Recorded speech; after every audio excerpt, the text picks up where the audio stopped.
করে আখিরি জামানার পয়গম্বর মুহাম্মদুর রাসূলুল্লাহ সাল্লাল্লাহু আলাইহি ওয়াসাল্লাম পর্যন্ত যত আনেওয়ালা বক্তারা এসেছেন সমস্ত বক্তাদের বক্তব্য তারা প্রদান করেছেন। সর্বশেষ বক্তা হিসেবে আমি যাকে দুনিয়াতে পাঠিয়েছি তিনি যেই বক্তব্য দিয়েছেন আল কোরআন, তার বক্তব্যকে আমি আল্লাহ তাআলা তালা লাগাই দিয়েছি। অর্থাৎ গোটা বিশ্বের মানুষের জন্য তার বক্তব্যের উপরে আর কোনো বক্তব্য চলবে না। বলুন সুবহানাল্লাহ। তার কাছে যে আমি তো বক্তব্যগুলো জিবরাইলের মারফতে দিয়েছি। আল ইয়াউমা আকমালতু লাকুম দীনাকুম, দিন হিসাবে, ইসলাম হিসাবে, আল্লাহ তাআলার মনোনীত ধর্ম হিসাবে ইসলামকে আমি আল্লাহ তাআলা মোকাম্মল করে দিয়েছি। সুবহান। ও রাদিতু লাকুমুল ইসলাম দীনা, ইসলাম ধর্মের উপরে আমি আল্লাহ তাআলার রাজি আর খুশি হয়ে গেলাম, সন্তুষ্ট হয়ে গেলাম। সুতরাং মুহাম্মদ সাল্লাল্লাহু আলাইহি সাল্লামের বক্তব্যের উপরে আর কোনো বক্তব্য চলবে? আওয়াজ দিয়ে বলুন, আর কোনো বক্তব্য চলবে? আর কোনো মানুষের রীতিনীতি চলবে? চলবে না। মুহাম্মদ সাল্লাল্লাহু আলাইহি সাল্লামের বক্তব্যই চূড়ান্ত বক্তব্য। সুতরাং এই কোরআনকে আল্লাহ তাআলা আমাদের নবীজির মাধ্যমে পাঠিয়েছে। কোরআন এত নরমাল বা এতটা সাধারণভাবে দুনিয়াতে আসে না, এটা কেউ মনে করেন না। সাধারণ দেশের জনগণ, আলেম ওলামা হাফেজ কারি যারা রয়েছে এদেরকে সাধারণ মানুষ আমরা মনে করি, এদেরকে কোনো মূল্যায়ন করতে চাই না। কোরআন যে বেশি করে ভালো করে পড়তে পারে তাকেও তেমন বেশি মূল্যায়ন করতে চাই না আমরা। এদেরকে একদম থার্ড ক্লাস না, তার চাইতেও আরও বেশি নিচের মানুষ মনে করি আমরা। সাধারণ মানুষ এটাই তো মনে করে। 5টা সন্তান হলে যেটা বেশি সহজ সরল চিন্তা করে এটাকে স্কুলে দেওয়া যাবে না, এটাকে মাদ্রাসায় দেয়। কি কথা ঠিক কিনা বলে? এই চিন্তা ভাবনা মাথায়। আল্লাহ, সহজ সরল মানুষগুলো পৃথিবীতে আছে, এই জন্য চালাকি মানুষগুলো চালাকি করে খাইতেছে। কি কথা ঠিক কিনা? সহজ সরল মানুষগুলো পৃথিবীতে আছে, এই জন্য চালাকি মানুষগুলো চালাকি করে খেতেছে পৃথিবীতে। মনে করেন না চালাকি করে বেশি একটা লাভবান হবে কোরআনের সামনে।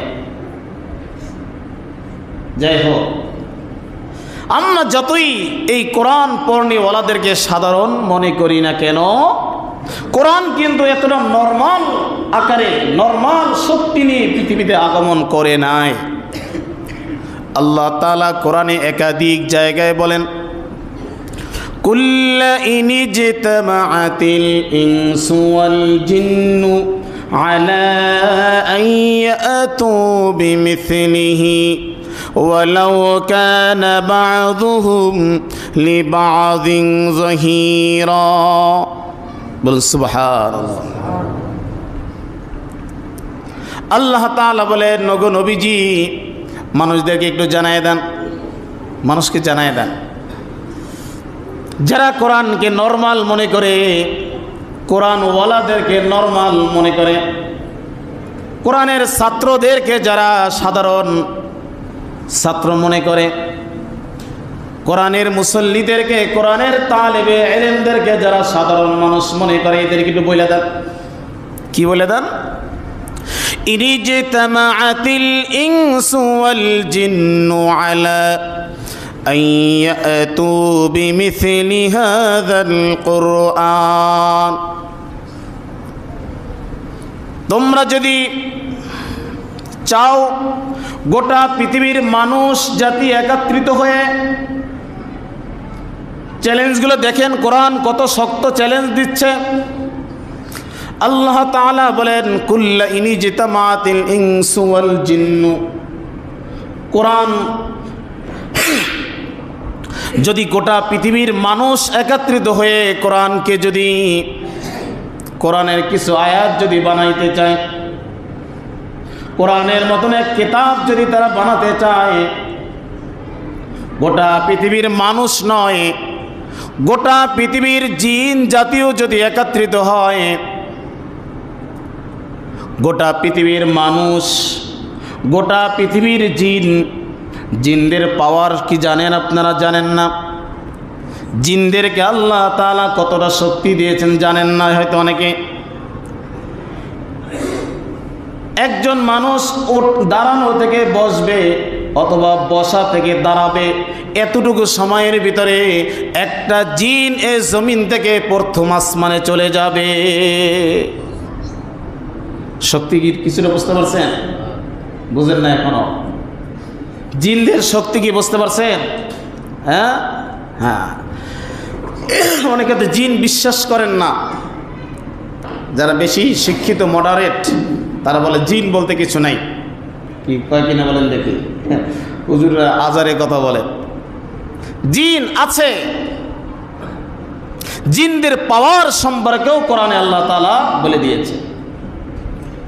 সূরা একটা জিন নামে কোরআনে একটা সূরা নাজিল করেছেন, সূরাতুল জিন। এই সূরার ভিতরে জিনদের অনেক কথা আলোচনা করা হয়েছে। মক্কাতুল মুকাররমার পাশে যে সমস্ত হাজী সাহেবরা ওখানে গিয়েছেন, তার পাশে মাকবারাতুল মুআল্লা কবরস্থান মক্কায় যেটা আছে, কবরস্থানের পাশে ছোট্ট একটা মসজিদ আছে, মসজিদে জিন। কি বলেন, হাজী সাহেবরা গিয়েছেন কিনা? অনেকে গিয়েছে, কাছে একদম মসজিদে জিন। আল্লাহর নবীর সাথে জিনদের ওখানে কথোপকথন হতো, আল্লাহর নবীর সাথে জিনদের সাথে ওখানে আলাপ আলোচনা হতো। কাজে জিন যে আছে এটা কি বিশ্বাস করেন? হ্যাঁ, এই জিনদেরকে বলা হয়েছে ইনসু ওয়াল জিন্নু। গোটা পৃথিবীর মানুষ এবং জিন যদি একত্রিত হয়ে যায়, কোরআনের মতন অনুরূপ কোনো কিতাব বানাতে পারবে না। বলুন সুবহান। ওয়ালাউ কানা বাযুহুম লিবাযিন যাহিরা। যদি একদল আর একদলকে সহযোগিতা করে তারপরেও পারত না। সমস্ত মানুষ একত্রিত হয়ে মানুষ জাতি তো কোরআনের মতন কোনো কিতাব বানাতে পারবে না। মানুষ শুধু পারবে কোরআনের সমালোচনা করতে। মানুষের ভিতরে এক শ্রেণীর মানুষ আছে শুধু কোরআনের সমালোচনা করে, কোরআনওয়ালাদের সমালোচনা করে, আলেমদের বিরোধিতা করে। এটা এক শ্রেণীর মানুষ আছে। কিন্তু আল্লাহ তাআলা বলেন কোরআনের মতন কোনো কিতাব কোনো মানুষ বানাতে পারবে না, কোনো জিনেরাও বানাতে পারবে না। এমনকি জিন এবং মানুষ ওয়ালাউ কানা বাযুহুম লিবাযিন যাহিরা, একদল আরেক দল বা এক গ্রুপ আরেক গ্রুপকে যদি সহযোগিতা করে তারপরেও পারবে না। এই বলেন এক আয়াতে। অন্য আরেক আয়াতে আল্লাহ তাআলা বলেন আম ইয়াকুলুনা ইফতারা। তারা কি বলে, মানে কোরআন নিয়ে অনেক কানাফুসফুসি নবীর যুগে ছিল। বর্তমান যুগেও যেমন নাকি কোরআন নিয়ে কানাফুসফুসি বিভিন্ন মানুষের ভিতরে আছে না? কথা বলেন না কেন? আছে কিনা বলেন দেখি। মাদ্রাসা নিয়ে কানাফুসফুসি আছে না? মসজিদ নিয়ে কানাফুসফুসি আছে না? ইসলাম নিয়ে কানাফুসফুসি আছে না?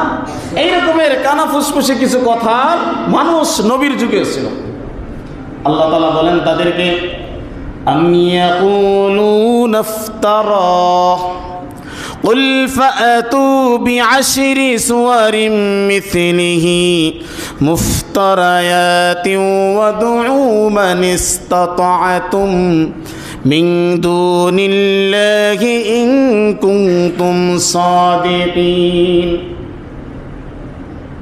মানুষে যারা বলে কোরআন নিয়ে কথা যারা বলে তাদেরকে একটু বলে দেন তারা যেন কোরআনের ভিতরে যে 114টা সূরা আছে ওই 114টা সূরা বানাতে হবে না, ওই 114টা সূরার ভিতরে বিআশারাতি সূরাইন মিসলি, কোরআনের সূরার মতন 10টা সূরা বানায় দেখাও। এক আয়াতে বললেন আল্লাহ তাআলা যে কোরআনের মতন কোনো কিতাব কেউ বানাতে পারবে না। আরেক আয়াতে আল্লাহ তো বললেন পারলে 10টা সূরা বানিয়ে দেখাও যদি সত্যবাদী হও, বাস গেল। অন্য আরেক আয়াতে আল্লাহ তাআলা বলেন وَإِن كُنتُمْ فِي رَيْبٍ مِّمَّا نَزَّلْنَا عَلَى عَبْدِنَا فَأْتُوا بِسُورَةٍ مِّثْلِهِ। আল্লাহ সুবহানাহু ওয়া তাআলা এই আয়াতের ভিতরে 10 সূরার কথা বলেন নাই। এক আয়াতে কোরআন, টোটাল কোরআনের কথা বলছেন, আর এক আয়াতে 10টা সূরার কথা বলছেন, আর এক আয়াতে আল্লাহ তাআলা বলেন একটা সূরা বললে দেখাও। বলো সুবহানাল্লাহ।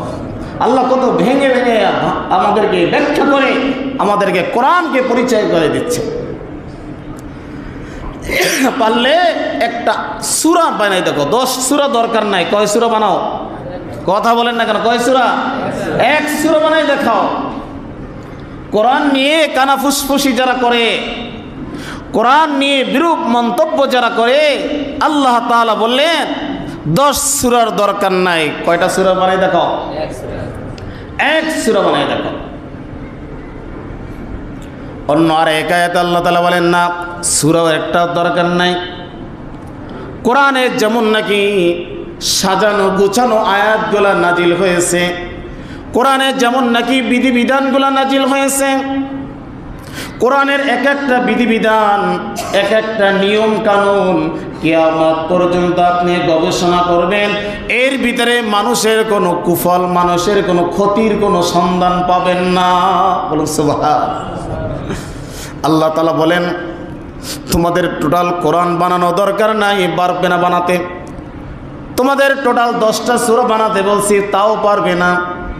তোমাদেরকে বলছি কোরআনের একটা সূরা বানাও, তাও পারবে না। তবে কিনা তোমাদেরকে বলি কোরআনের একটা আয়াত পারলে বানায় দেখাও, যেই আয়াতের ভিতরে এমন একটা বিধিবিধান থাকবে, যেই বিধিবিধানটা মানুষের জন্য কোনো ক্ষতি, শুধু লাভই থাকবে, ক্ষতি লাভ দুইটা মিলেই থাকবে না। কারণ কোরআনের প্রত্যেকটা বিধিবিধান কি ক্ষতি হবে কি লাভ হবে দুইটাই আলোচনা করা। কোরআনের বিধিবিধানগুলো কি আছে? লাভ আর ক্ষতি, মানলে কি উপকার হবে, না মানলে কি ক্ষতি হবে, এটা নিয়েই কোরআন সাজানো হয়েছে। বলুন সুবহানাল্লাহ। এই সাজানোর মাঝে আবার ব্যাকরণ ঠিক আছে, সাজানোর মাঝে আবার কি ঠিক আছে? ব্যাকরণ ঠিক আছে। পৃথিবীর কোনো ব্যাকরণবিদ এটার ভিতরে কোনো ভুল ধরতে পারবে না। দুনিয়ার কোনো ডাক্তার, ইঞ্জিনিয়ার বলেন, যে যে লাইনে কাজ করে অভিজ্ঞতা আছে, তার দিক থেকে কোরআনের ভিতরে কোনো ভুল ধরতে পারবে না সে ব্যাখ্যা করে। প্রত্যেকটা আয়াত এমনভাবে নাজিল করা হয়েছে। আল্লাহ তাআলা বলেন فَإِن لَّمْ تَفْعَلُوا وَلَن تَفْعَلُوا। তোমাদের পূর্বে যারা চলে গেছে তারাও কিন্তু পারে নাই, তোমরাও পারবে না। তোমাদের ভবিষ্যৎ প্রজন্ম যারা আসবে তারাও পারবে না। সুতরাং অতীতের মানুষ পারে নাই, বর্তমান মানুষ পারবে না, সামনের মানুষগুলোও পারবে না। তবে কিনা তোমাদেরকে বলছি ওয়াকুদুহান নাস ফাত্তাকুন নার, জাহান্নামের আগুনকে ভয় করো। কোরআন নিয়ে বাড়াবাড়ি করিও না, কোরআন নিয়ে কানা ফুসফুসি করিও না, বিরূপ মন্তব্য করিও না। কোরআন ওয়ালাদেরকে নিয়ে বিরূপ মন্তব্য করার আগে গবেষণা করো নিজেকে নিজে নিয়ে। ফাত্তাকুন নার, জাহান্নামের আগুনকে ভয় করো। ওয়াকুদুহান নাস ওয়াল হিজারা, যেই জাহান্নামের আগুনকে প্রজ্বালিত করা হবে মানুষ এবং পাথর দ্বারা। উইদ্দাত লিল কাফিরিন, যেই জাহান্নাম বরাদ্দ করা হয়েছে কাফেরদের জন্য। এই কোরআনকে যারা অস্বীকার করবে তাদের জন্য। তুমি কত বড় বীর হয়েছ, তোমাকে চ্যালেঞ্জ করেছি কোরআনের মতন একটা কিতাব বানিয়ে দেখাও, পারলে না বানাতে। তুমি কত বড় বীর হয়েছ, তোমাকে বললাম কোরআনের মতন একটা 10টা সূরা বানিয়ে দেখাও, পারলে না 10টা সূরা বানাতে। তুমি কত বড় বীর হয়েছ, তোমাকে বললাম কোরআনের মতন একটা সূরা বানিয়ে দেখাও, পারলে না একটা সূরা বানাতে। তুমি কত বড় বীর হয়েছ, বললাম তোমাকে কোরআনের আয়াতের মতন একটা আয়াত বানিয়ে দেখাও, তাও পারলে না। শুধু শুধু কোরআনের বিরোধিতা করবে, শুধু শুধু কোরআনকে অস্বীকার করবে। সাবধান হয়ে যাও, ফাত্তাকুন নার, জাহান্নামের আগুনকে ভয় করো। ওয়াকুদুহান নাস ওয়াল হিজারা, যেই জাহান্নামের আগুন হবে, আগুনকে প্রজ্বলিত করা হবে মানুষ এবং পাথর দ্বারা। যেই জাহান্নামের ভিতরে যাবে, উইদ্দাত লিল কাফিরিন, কাফেরদের জন্য সেই জাহান্নাম বরাদ্দ করা হয়েছে। কাফের কারা? কাফের হচ্ছে যারা কোরআনকে অস্বীকার করে। কাফের কারা বলেন? আওয়াজ দিয়ে বলেন, কাফের কারা? আরো জোরে বলেন, কাফের কারা?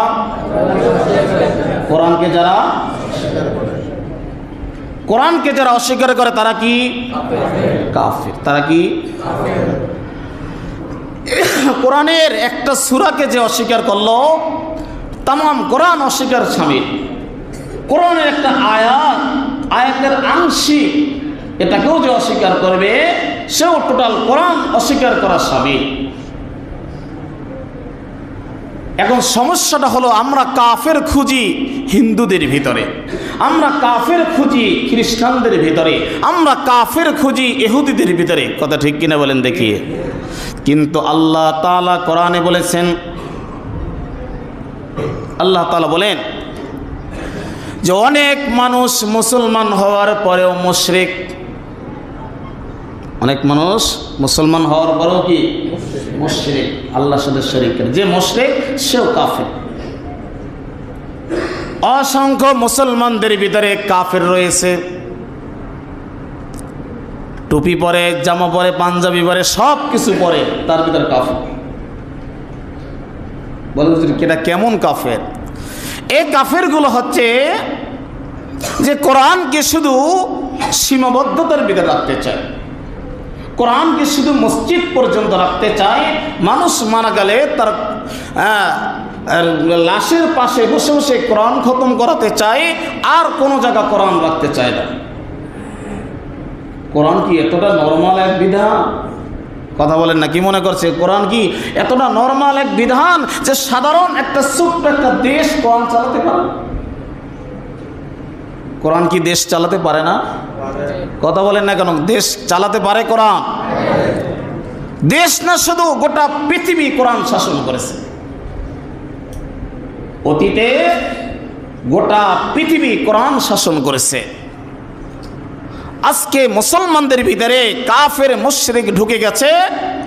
এই জন্য কোরআনের আয়াত সব জায়গায়, সব আয়াতগুলো আমরা খাটাতে পারছি না, মুখ চেপে ধরা হচ্ছে যে এই কোরআন শুধু মসজিদে হবে, বাহিরে হবে না। এটাই আমাদের সমস্যা।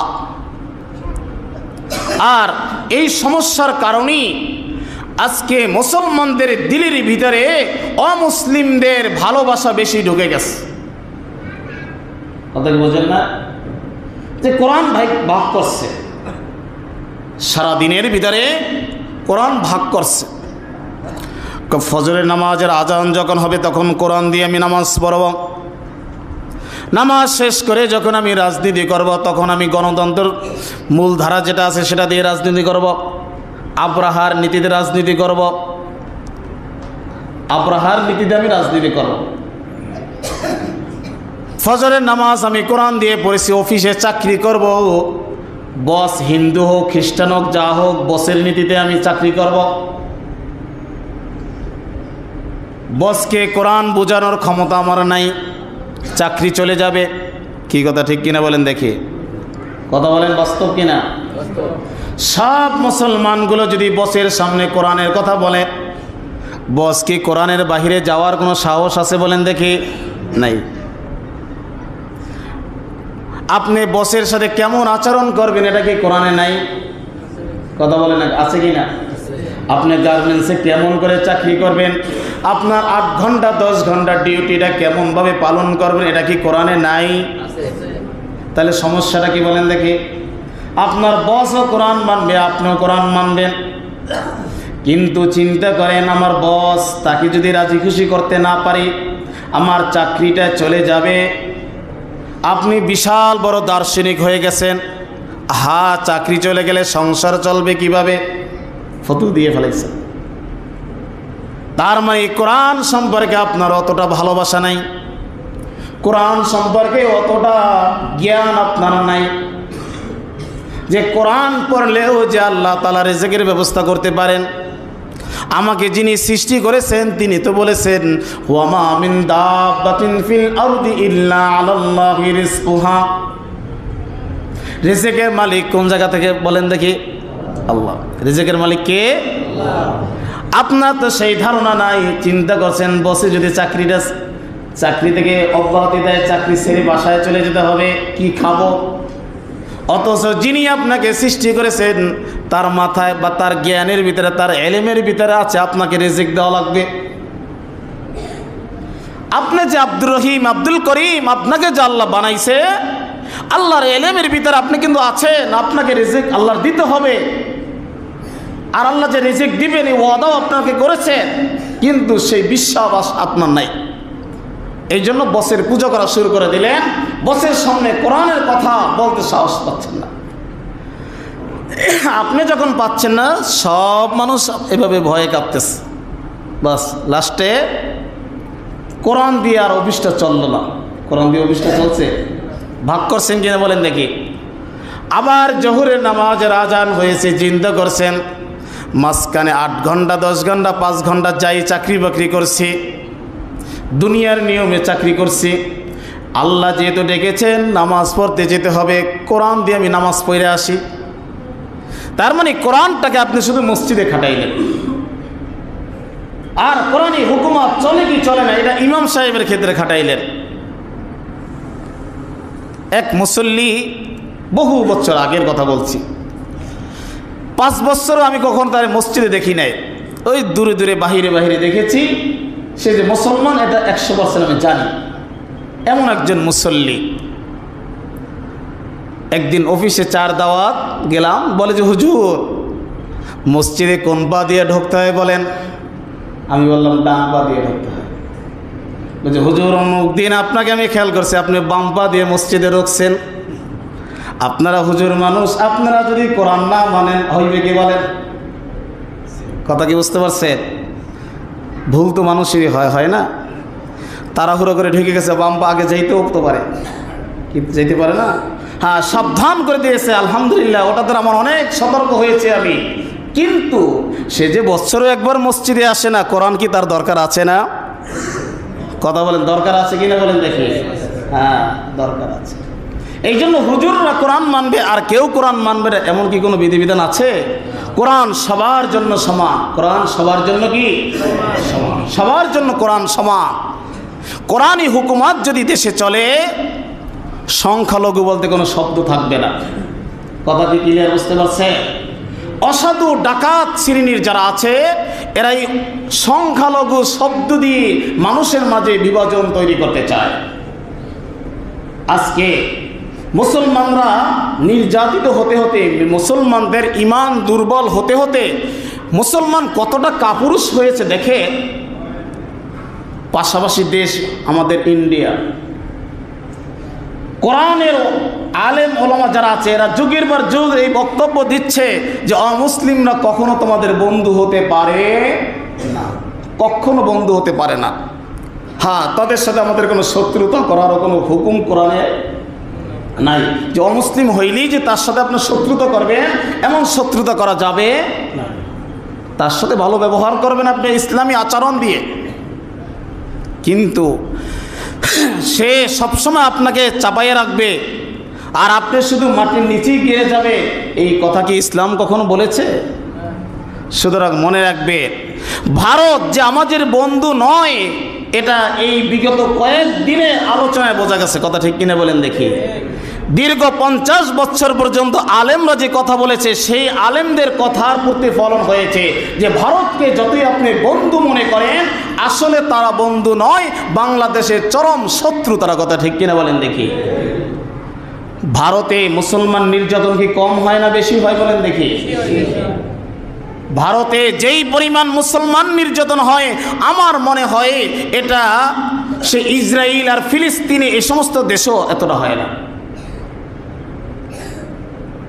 নিঝুমভাবে ভারতের মুসলমানরা নির্যাতিত, কিছু বলতে পারে না, সইতে পারে না, কিন্তু সেই মুসলমানদের উপরে নির্যাতন করে বাংলাদেশে আমরা মুসলিম কান্ট্রি, মুসলমান দেশ, এটা এই দেশে হিন্দুদেরকে নিয়ে খেলা খেলে মুষ্টিময় কিছু মানুষ, যারা রাজনীতি করে অর্থের জন্য, দুনিয়ার জন্য যারা রাজনীতি করে, এই সমস্ত প্রত্যেকটা দলের মানুষগুলো হিন্দুদেরকে নিয়ে খেলে।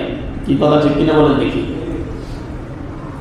দুনিয়ার জন্য যারা রাজনীতি করে এরা হিন্দুদেরকে নিয়ে খেলে, অর্থাৎ 2-4-5টা উগ্রবাদী হিন্দুদেরকে নিয়ে তারা সংখ্যালঘু খেলা শুরু করে। ইসকন নামে যে সংগঠনকে বাংলাদেশ চলছে, বাংলাদেশের সবচাইতে বড় জঙ্গি সন্ত্রাসী সংগঠন হচ্ছে ইসকন, অথচ ইসকন সম্পর্কে আমাদের কারো কোনো ধারণাই নেই। আন্তর্জাতিক একটি জঙ্গি সন্ত্রাসী সংগঠন হচ্ছে ইসকন। বিশ্বের অনেক দেশে এদেরকে নিষিদ্ধ করা হয়েছে। আমরা নিষিদ্ধ করতে চাই, কিন্তু চিন্তা করি করলে কি হবে, এই ইমানি দুর্বলতার কারণে তাদেরকে নিষিদ্ধ করতে সাহস পাচ্ছি না আমরা। একটা ইসকন সন্ত্রাসী ধরা পড়েছে, তার জন্য সারা ভারতবর্ষ উত্তাল হয়ে গেছে। আমার দেশের হাজার হাজার আলেম ওলামা ফাঁসির মঞ্চে গেছে, জেলখানায় পড়ে মারা গেছে, জেলে বন্দী হয়েছে। তার জন্য কোনো ভারতের মানুষ তো দূরের কথা, মুসলমানরা পর্যন্ত কোনো প্রতিবাদ করে না। কথা ঠিক কিনা বলেন দেখি? এটাই মুসলমানরা যে দিন দিন নিচে চলে যাচ্ছে, এটা তার বহিঃপ্রকাশ। আমরা কি করতে পারি? আমাদের এক আলেম যদি বন্দী হয়, অন্য আলেম চিন্তা করে এ তো আমাদের দলের আলেম না, ওখানে যাক ঠিকঠাক হয়ে আসো, এটা বলি আমরা। এভাবে করে মুসলমানদের অবস্থা দিন দিন নিচে চলে যাচ্ছে, এই খবর আমাদের নেই। সারা বাংলাদেশে যতগুলো হিন্দু আছে, শুধু মুসলমানরা যদি একটু প্রস্রাব করে সব ভেসে চলে যায়, কিন্তু মুসলমানরা কি এই কাজ করবে? কখনো এই কাজ কখনো করবে না। তারা এতটা ভালো আছে, ভারতে যে হিন্দুরা বসবাস করে তার চাইতেও বেশি আদরে মহব্বতে আছে বাংলাদেশের হিন্দুরা। কথা ঠিক কিনা বলেন দেখি? সব জায়গায় দেখেন আপনি, হিন্দুদের উপর কোনো জুলুম নির্যাতন হয় না, বরঞ্চ সংখ্যালঘু শব্দটা ব্যবহার করে মুসলমানদের উপর আক্রমণ করা হচ্ছে। কথা ঠিক কিনা বলেন দেখি? আমরা মুসলমানরা বাংলাদেশে নির্যাতিত, কারণ শুধু নামদারি কিছু মুনাফিক মার্কা মুসলমানদের কারণে সত্যিকার অর্থে মুসলমানরা আজকে সংখ্যালঘু শব্দ দিয়ে মুসলমানদেরকে নির্যাতন করা হচ্ছে। এর আগেও আমি বলেছি, প্রকৃত পক্ষে এদেশের সংখ্যালঘু হচ্ছে আলেম ওলামারা। 5 ওয়াক্ত নামাজি, আপনারা যারা নামাজি আছেন, আমরা যারা 5 ওয়াক্ত নামাজি, ইমানের কথা বলি, কোরআনের কথা বলি, আমরাই সংখ্যালঘু প্রকৃত পক্ষে। আমরা নির্যাতনের শিকার হচ্ছি, অথচ হিন্দুরা বলে ওদেরকে নাকি আক্রমণ করা হয়, ওদের ঘর বাড়ি পোড়াই দেওয়া হয়। সম্পূর্ণ মিথ্যা।